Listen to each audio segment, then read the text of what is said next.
नमस्कार। Sports scan के आज के संस्करण में आप सबका बहुत बहुत स्वागत। खेल जगत की तमाम खबरों का लेखा जोखा लेकर मैं हूं नवीन सक्सेना आज के इस अंक में, और इन खबरों पर चर्चा करने के लिए मेरे साथ आज मौजूद रहेंगे खेल विशेषज्ञ संजीव। संजीव, स्वागत है आपका। नमस्कार। सबसे पहले नजर अब तक की खास खबरों पर। फ्रेंच ओपन टेनिस टूर्नामेंट में महिला सिंगल्स के सेमीफाइनल तय। मारिया सक्कारी का सामना क्रेजिकोव से, जबकि तमारा जिदानसेक का सामना एनास्तासिया पावलीचेंकोवा से। वहीं पुरुष सिंगल्स के सेमीफाइनल में सित्सिपास और जेवरेव आमने सामने। कृष्णा नागर ने टोक्यो पैरा ओलंपिक बैडमिंटन में भारत के लिए कोटा हासिल किया। और फुटबॉल में यूरो कप फुटबॉल टूर्नामेंट का कार्यक्रम जारी किया गया और भारतीय फुटबॉल कप्तान सुनील क्षेत्री ने अंतर्राष्ट्रीय मैचों में गोल करने में अर्जेंटीना के लियोनेल मेसी को पीछे छोड़ा। स्पोर्ट्स स्कैन में सबसे पहले बात फ्रेंच ओपन की। फ्रेंच ओपन टेनिस टूर्नामेंट के महिला सिंगल्स में मारिया सक्कारी और बारबोरा क्रेजिकोव सेमीफाइनल में पहुंच गई हैं। वहीं पुरुष सिंगल्स के सेमीफाइनल में स्टेफेनोस सित्सिपास और जेवरेव आमने सामने होंगे। क्वार्टर फाइनल में स्पेन के राफेल नाडाल और अर्जेंटीना के डिएगो शॉर्ट्समैन इस समय खेल रहे हैं, जबकि शीर्ष वरीयता प्राप्त सर्बिया के नोवाक जोकोविच का मुकाबला 9वीं वरीयता प्राप्त इटली के माटेओ बेरेटिनी से होगा। लेकिन आज और कल बहुत बड़े उलटफेर हुए फ्रेंच ओपन टेनिस टूर्नामेंट में। सुनते हैं नईम की report. French open tennis tournament में सिंगल्स क्वार्टर फाइनल में आज उलटफेर देखने को मिला। महिला सिंगल्स में 8वीं वरीयता प्राप्त पोलैंड की इगा स्वेतिक को 17वीं वरीयता प्राप्त ग्रीस की मारिया सक्कारी ने 6-4, 6-4 से हराकर सेमीफाइनल में जगह बनाई, जबकि 24वीं वरीयता प्राप्त अमेरिका की कोको गोफ को गैर वरीयता प्राप्त चेक गणराज्य की बारबोरा क्रेजिकोवस ने 7-6, 6-3 से पराजित कर अंतिम 4 में प्रवेश किया। सेमीफाइनल में मारिया सक्कारी का सामना बारबोरा क्रेजिकोवस से होगा। इससे पहले स्लोवेनिया की तमारा जिदानसेक ने पहली बार इस टूर्नामेंट के सेमीफाइनल में जगह बनाई। तमारा ने स्पेन की पाउला बादोसा को 7-5, 4-6, 8-6 से शिकस्त दी। सेमीफाइनल में तमारा का सामना रूस की एनास्तासिया पावलीचेंकोवा से होगा। पुरुष सिंगल्स में स्टेफानोस सित्सिपास वर्ल्ड नंबर 2 रूस के डेनियल मेदवेदेव को हराकर लगातार दूसरी बार फ्रेंच ओपन के सेमीफाइनल में पहुंचे। 5वीं वरीयता प्राप्त ग्रीस के सित्सिपास ने मेदवेदेव को 6-3, 7-6, 7-5 से हराया। वो चौथी बार इस टूर्नामेंट के सेमीफाइनल में पहुंचे हैं। वहीं 6ठी वरीयता प्राप्त जर्मनी के अलेक्जेंडर ज़वेरेव पहली बार सेमीफाइनल में पहुंचे। वो दूसरे जर्मन खिलाड़ी भी हैं जिन्होंने 90 के दशक में इस टूर्नामेंट के सेमीफाइनल में जगह बनाई है। इससे पहले 1996 में माइकल स्टिच सेमीफाइनल में पहुंचे थे। सेमीफाइनल में सित्सिपास का सामना ज़वेरेव से होगा। Naeem Akhtar, sports scan.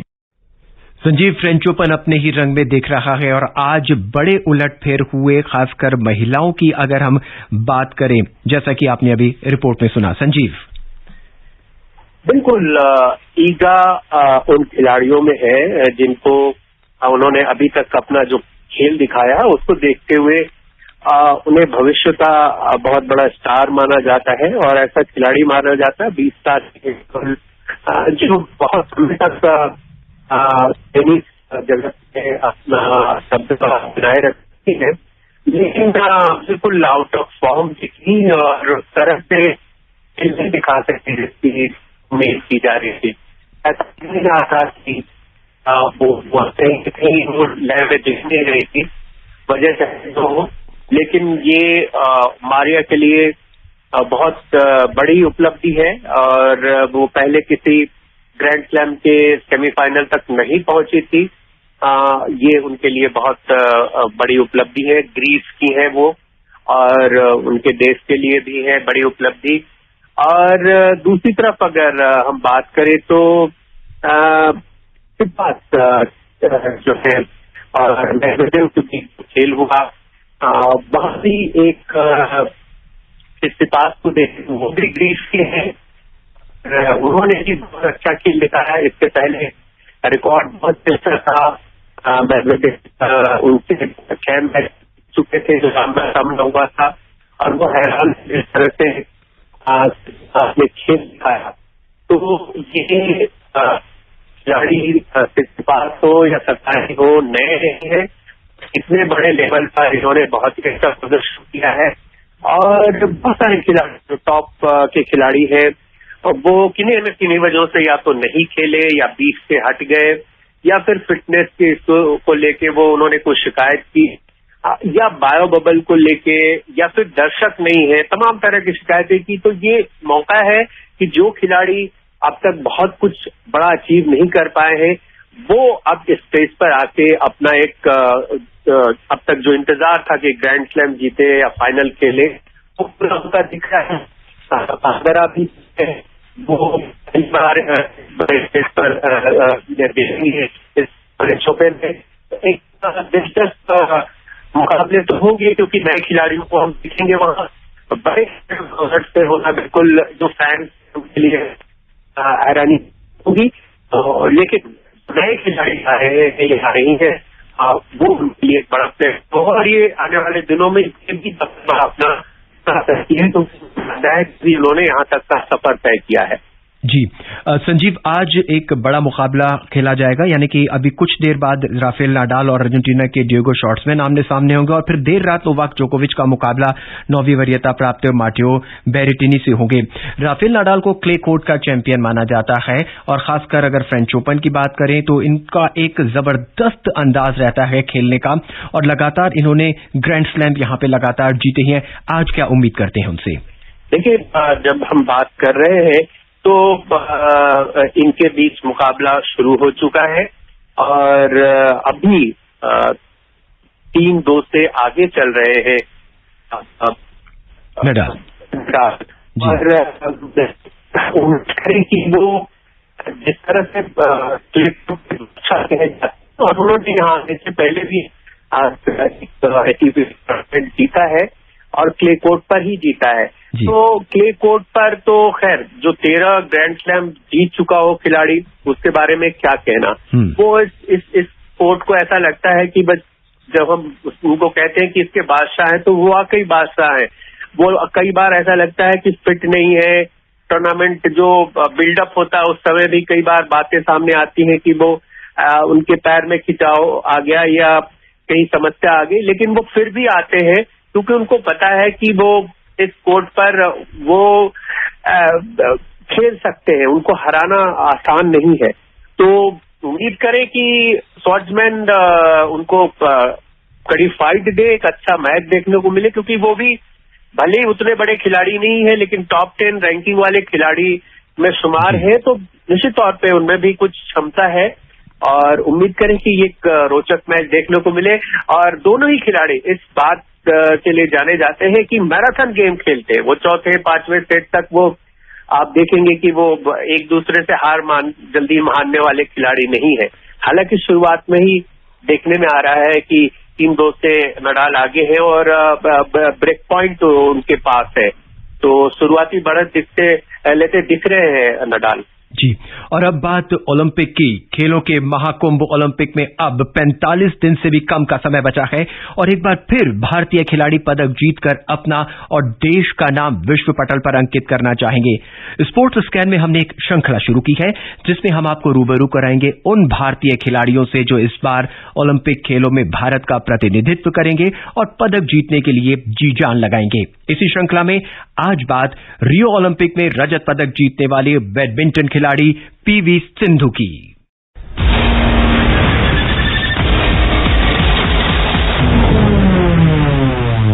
5 जुलाई 1998 को हैदराबाद में जन्मी पुरसला वेंकट सिंधु यानी पीवी सिंधु भारत की सबसे सफल बैडमिंटन खिलाड़ियों में से एक हैं। विश्व के टॉप 10 बैडमिंटन खिलाड़ियों की सूची में शुमार हो चुकी सिंधु को करियर की शुरुआत में उतनी प्रसिद्धि नहीं मिली थी, लेकिन 2016 ओलंपिक में रजत पदक जीतकर वो भारत की सबसे मशहूर बैडमिंटन खिलाड़ी बन गयी। सिंधु टोक्यो ओलंपिक में पदक की सबसे बड़ी दावेदार मानी जा रही है। सिंधु BWF विश्व चैंपियनशिप में स्वर्ण पदक और ओलंपिक में रजत पदक जीतने वाली पहली भारतीय महिला खिलाड़ी हैं। वर्तमान रैंकिंग में सिंधु दुनिया में 7वें स्थान पर है। रियो 2016 में सिंधु ने स्वर्ण पदक जीता था। वहीं मरीन के ओलंपिक में न खेलने से सिंधु की गोल्ड जीतने की उम्मीदें बढ़ गई हैं।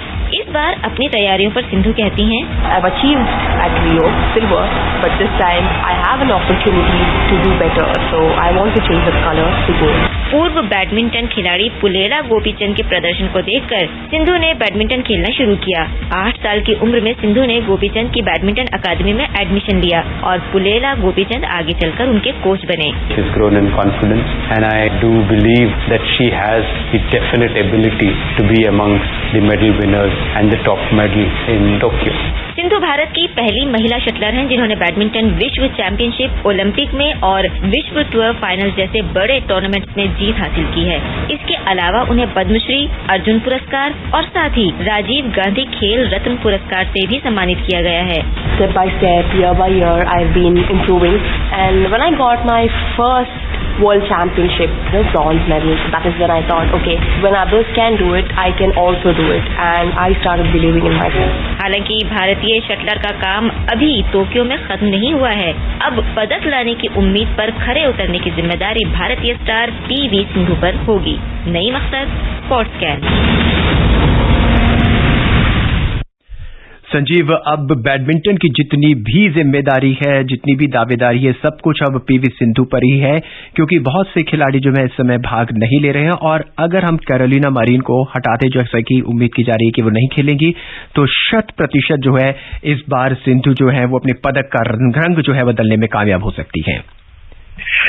देखिए, ये वाकई आपने सही कहा, क्योंकि भारत की ओर से जो क्वालिफाई कर चुके खिलाड़ी हैं महिला वर्ग में, वो अकेली खिलाड़ी हैं और पुरुष वर्ग में एक डबल्स टीम है और एक साई प्रणीत होंगे। तो ज्यादा उम्मीद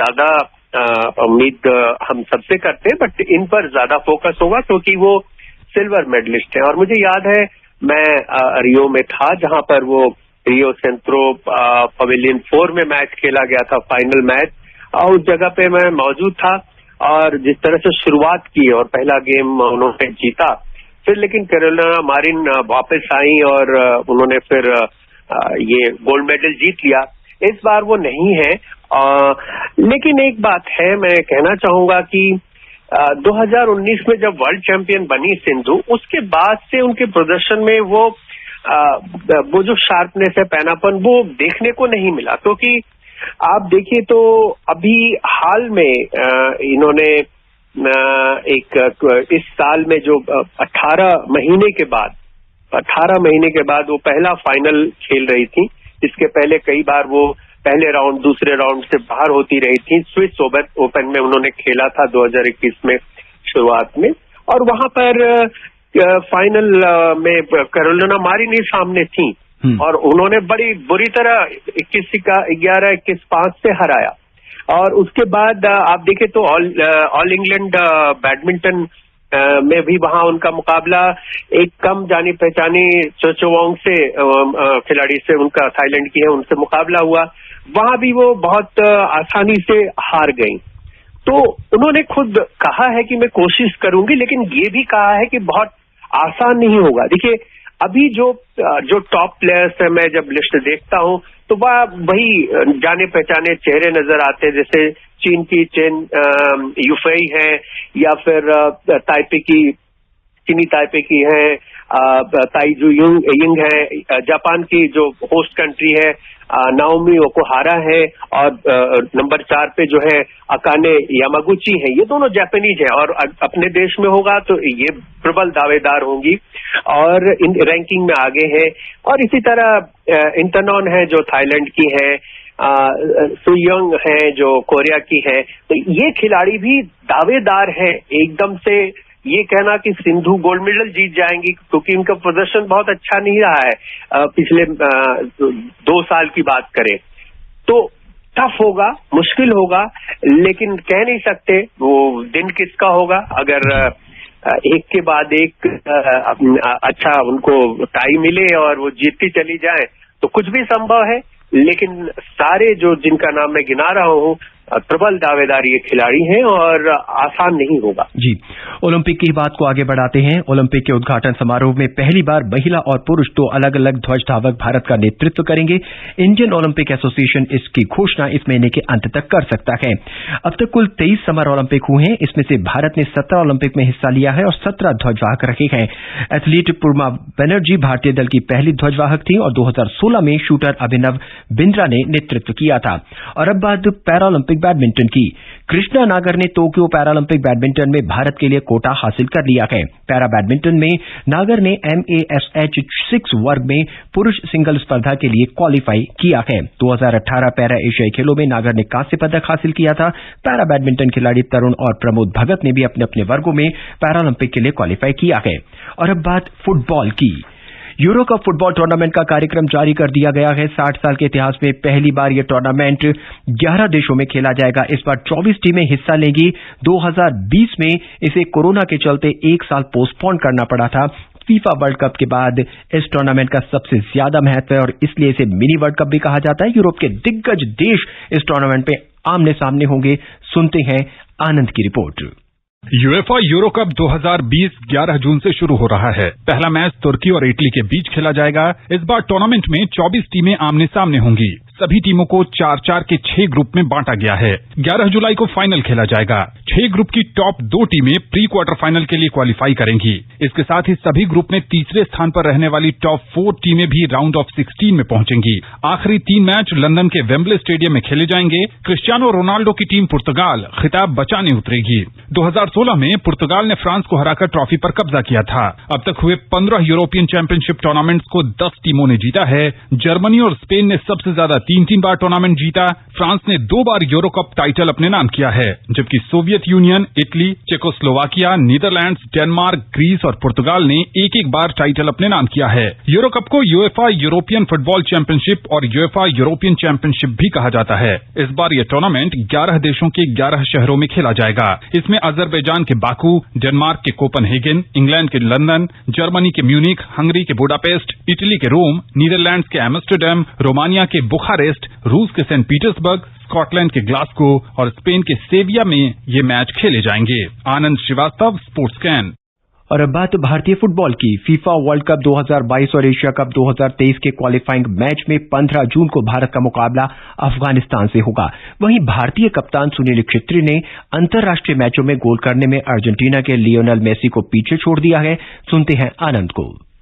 फीफा वर्ल्ड कप 2022 और एशिया कप 2023 के क्वालिफाइंग मुकाबले में भारत ने बांग्लादेश को हराकर टूर्नामेंट में पहली जीत दर्ज की। इस मैच में सुनील छेत्री ने 2 गोल किए। इसके साथ ही छेत्री की अंतर्राष्ट्रीय गोलों की संख्या 117 मैचों में 74 हो गई है, जिससे उन्होंने अर्जेंटीना के लायनल मेसी को भी पीछे छोड़ दिया है। मेसी के 143 मैचों में 72 गोल हैं। इसके साथ ही छेत्री 10वें स्थान पर पहुंच गए हैं, जबकि मेसी 12वें स्थान पर हैं। ईरान के पूर्व खिलाड़ी अली देई शीर्ष पर और पुर्तगाल के क्रिस्टियानो रोनाल्डो दूसरे स्थान पर हैं। यदि छेत्री अगले मैच में अफगानिस्तान के साथ 3 गोल करते हैं तो वो ब्राजील के ऑल टाइम ग्रेट पेले के 77 गोल के रिकॉर्ड की बराबरी कर लेंगे। बांग्लादेश पर जीत के साथ ही भारत के 7 मैचों में 7 अंक हो गए हैं। इसके साथ ही टीम ग्रुप ई में तीसरे स्थान पर पहुंच गई है। आनंद श्रीवास्तव, स्पोर्ट्स कैन। संजीव, भारतीय फुटबॉल कप्तान सुनील छेत्री के गोल और उनके खेल पर और जिस तरह से वो फुटबॉल जगत में भारत का नाम दे रहे हैं, नाम आगे कर रहे हैं, उस पर संक्षेप में टिप्पणी। देखिए, उन्होंने खुद कहा है, आज जो उनका एक बयान आया है कि लोग उनसे पूछते हैं कि आप 36 के हो गए और कितने साल खेलेंगे। उन्होंने कहा कि जब से मैं खेल रहा हूं मुझे खेल से प्रेम है और प्रेम बढ़ता ही जा रहा है। तो जब तक मैं फिट हूं और एंजॉय कर रहा हूं, मैं संन्यास के बारे में मेरे दिमाग में ख्याल आता ही नहीं है। तो उम्मीद करें कि उनकी जो फिटनेस है, और सबसे बड़ी बात मैं ये कहना चाहूंगा कि वो भी कोविड से पीड़ित हुए थे। तो ये तमाम लोगों के लिए एक संदेश भी है कि देखिए, एक कोई कोविड से पीड़ित कोई व्यक्ति, जैसे बोलते हैं कि बहुत वीकनेस आ जाती है, बहुत दिनों तक बहुत तरह की समस्या रहती है, कोविड से लड़कर वापस आए हैं और देखिए भारत को जिता रहे हैं। इतना फास्ट गेम फुटबॉल होता है, 2-2 गोल किए, रिकॉर्ड बनाया और आगे भी उनके ललक देखिए कि वो कह रहे हैं कि अभी कितने साल खेलूंगा मुझे खुद भी नहीं मालूम, मैं एंजॉय कर रहा हूँ। तो ये बहुत अच्छी बात है। बहुत बड़े खिलाड़ी है भारत के लिए, इन्होंने बहुत सारे मैच जिताए। उम्मीद करें कि आने वाले मैचेस में भी भारत को अपने करिश्माई खेल से जिताते रहे। संजीव, हमसे जुड़ने के लिए, अपनी विशेष राय देने के लिए आपका बहुत बहुत धन्यवाद। चलते चलते हम अपने सुनने वालों को बता दें कि विश्व टेस्ट चैंपियनशिप फाइनल से पहले कल इंग्लैंड और न्यूजीलैंड के बीच दूसरा और अंतिम क्रिकेट टेस्ट मैच बर्मिंघम एडबस्टन में खेला जाएगा। दोनों देशों के बीच वर्षा से बाधित पहला मैच ड्रॉ रहा था। और बात अब तक की खास खबरों पर एक बार फिर, फ्रेंच ओपन टेनिस टूर्नामेंट में महिला सिंगल्स के सेमीफाइनल तय। कृष्णा नागर ने टोक्यो पैरालंपिक बैडमिंटन में भारत के लिए कोटा हासिल किया। आज के स्पोर्ट्स स्कैन के अंक में बस इतना ही। मुझे यानी नवीन को दें इजाजत। नमस्कार।